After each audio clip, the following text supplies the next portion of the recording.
మన్నెగూడెం గ్రామ ప్రజలకు బొమ్మకంటి వెంకట్ గౌడ్గా మన్నెగూడెం గ్రామానికి చెందిన వ్యక్తిగా నా యొక్క హృదయపూర్వక విజ్ఞప్తి.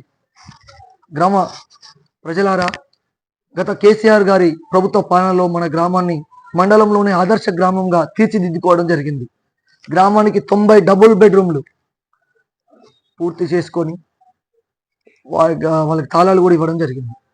మరి అదేవిధంగా దగ్గర దగ్గర 20-25 లక్షల రూపాయలతోటి సీసీ రోడ్లు పూర్తి చేసుకున్నాం. ఎస్టీ కాలనీకి డ్రైనేజ్ కాలువ కూడా మంజూరు చేసుకొని పూర్తి చేసుకున్నాం. మరి దగ్గర దగ్గర 5 కోట్ల రూపాయలతోటి మనం 2 చెక్ డ్యాములు కేసీఆర్ గారి పాలనలో మన గ్రామానికి తెచ్చుకొని పూర్తి చేసుకొని ఈరోజు బంగారు పంటను పండే విధంగా మన్నెగూడెం గ్రామం తయారైంది. అదేవిధంగా ఎర్జల్ల టు కాకతీయ తండకు లింక్ బీటీ రోడ్ 1,50,00,000 రూపాయలతోటి, గుర్రప తండ నుంచి కాకతీయ తండకు 1,40,00,000 రూపాయలతోటి ఇవి కూడా మంజూరు చేసుకున్నాం. అవి కూడా దగ్గర దగ్గర పూర్తిగా వచ్చినాయి. మన ప్రభుత్వంలో మంజూరు చేసుకున్నాం. 28,56,000 రూపాయల CMRF చెక్కులు తెచ్చుకున్నాం. గ్రామాన్ని అద్భుతంగా అభివృద్ధి పాటలో నడిచే విధంగా మనం మన పాలనలో సంక్షేమ పథకాలు అమలు పరుచుకున్నాం.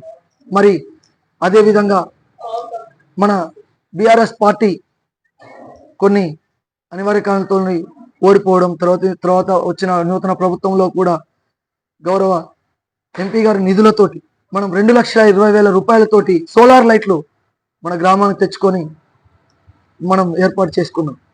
అదేవిధంగా భవిష్యత్తులో కూడా బీఆర్ఎస్ పార్టీ బలపరిచినటువంటి మెట్టు సైదులు గారిని వారి కత్తెర గుర్తుకు ఓటేసి భారీ మెజారిటీతో గెలిపిస్తారని నేను ఆశిస్తున్నా.